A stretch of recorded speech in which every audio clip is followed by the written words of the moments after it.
Welcome to Newsbeacon, your trusted source for breaking headlines, global insights, and sharp analysis from around the world. If you're new here, don't forget to hit that subscribe button and turn on notifications so you never miss an update.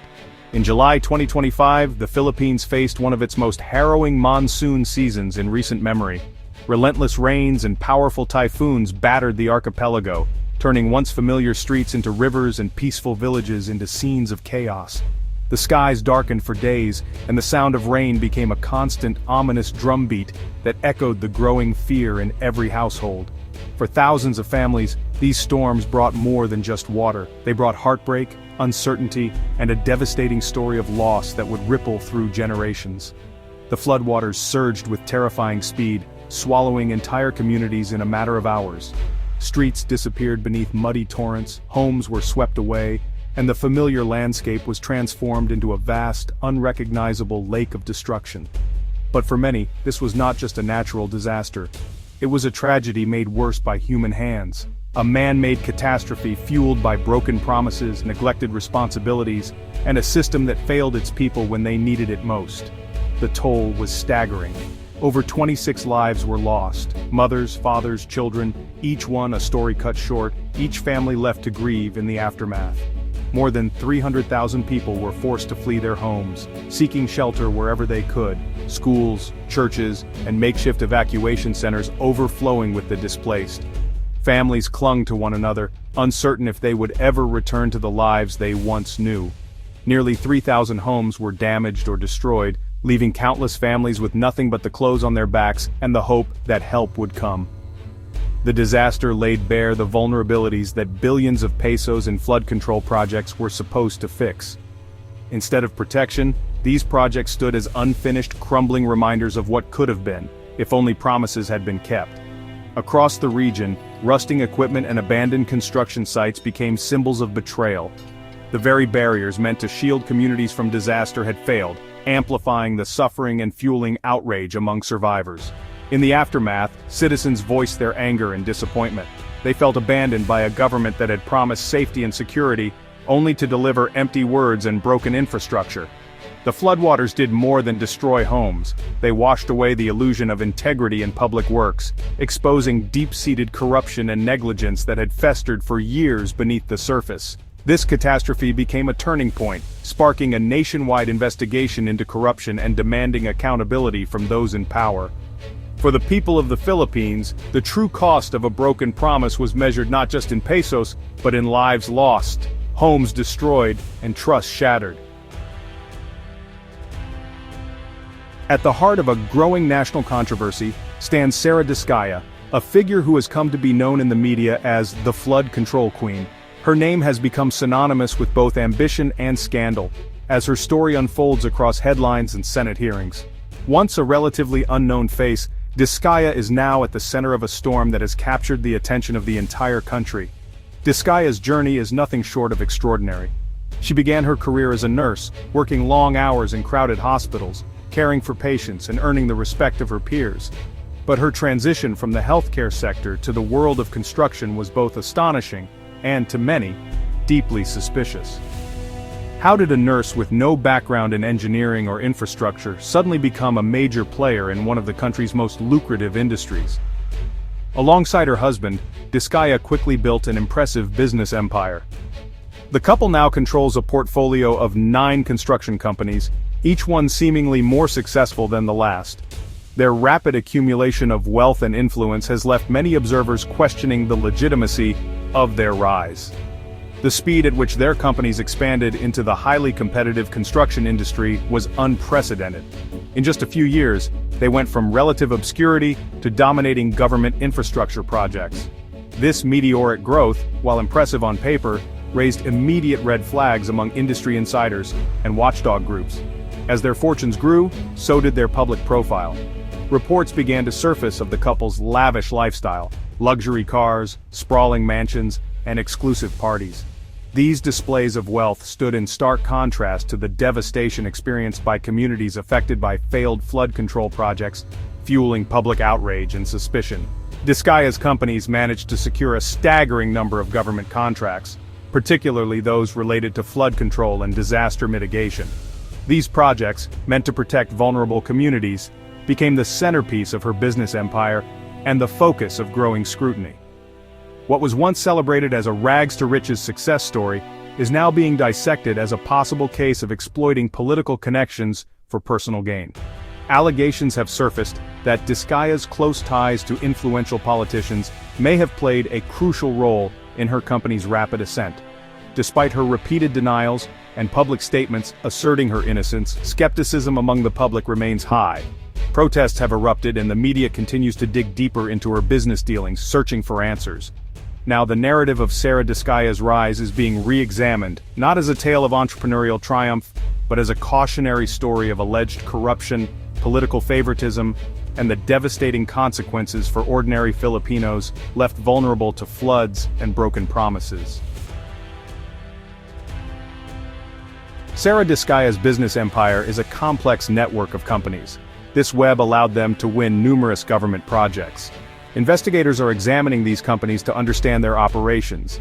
The scale of contracts awarded is breathtaking, raising concerns about favoritism. Allegations of ghost projects like a non-existent riverbank project highlight blatant fraud.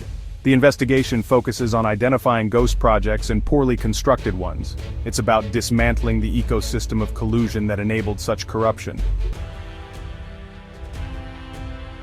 The Senate Blue Ribbon Committee launched an inquiry into the flood control scandal. Chaired by Senator Rodante Marcoleta, the committee aims to uncover the truth.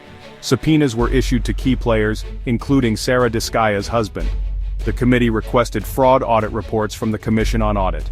These documents are vital for providing evidence of financial irregularities. Some witnesses have remained silent, deepening public suspicion. The committee is determined to connect substandard projects to government approvals. Their goal is to hold those responsible accountable, no matter how high up the chain. The investigation raises questions about political connections and conflicts of interest. Senator Bong Go faces scrutiny over past business dealings with Discaya's firm. His position on the committee has fueled calls for recusal to avoid bias.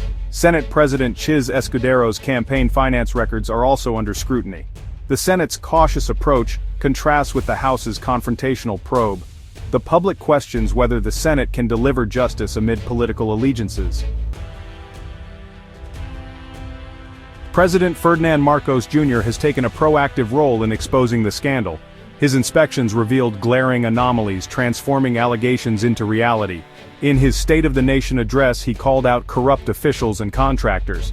A public website was launched for reporting anomalies, empowering citizens. The administration plans to form an independent commission for prosecution.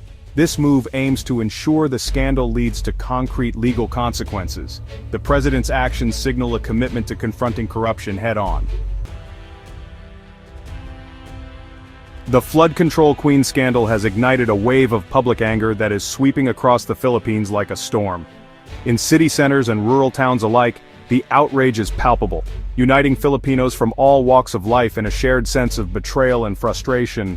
The scandal has become a lightning rod for long-simmering grievances, exposing the deep wounds left by years of corruption and neglect. For many, this is not just another political controversy, it's a personal betrayal. The faces of flood victims, their homes destroyed and lives upended, are etched into the national consciousness. These are not distant statistics, but neighbors, friends, and family members whose suffering could have been prevented. The pain is raw, and the sense of injustice is overwhelming. The stark contrast between the opulent lifestyles of contractors implicated in the scandal and the misery of ordinary citizens has only intensified the outrage. Images of luxury cars and sprawling mansions, set against the backdrop of flooded slums and makeshift shelters, have become symbols of a broken system. The public sees not just greed, but a callous disregard for human life. This scandal has come to represent the deep and persistent inequality that plagues the nation. It is a stark reminder that for too long, the powerful have enriched themselves at the expense of the vulnerable. The gap between rich and poor is not just economic. It's a chasm of opportunity, safety, and dignity. Public frustration is now directed not only at the contractors who profited from disaster, but also at the government officials who allowed it to happen. The sense of betrayal runs deep, as citizens question how such corruption could persist in plain sight. Many are demanding answers, and they are no longer willing to accept empty promises. The demand for accountability is louder than ever. Filipinos are calling for more than just resignations. They want to see those responsible held to account, facing real consequences for their actions.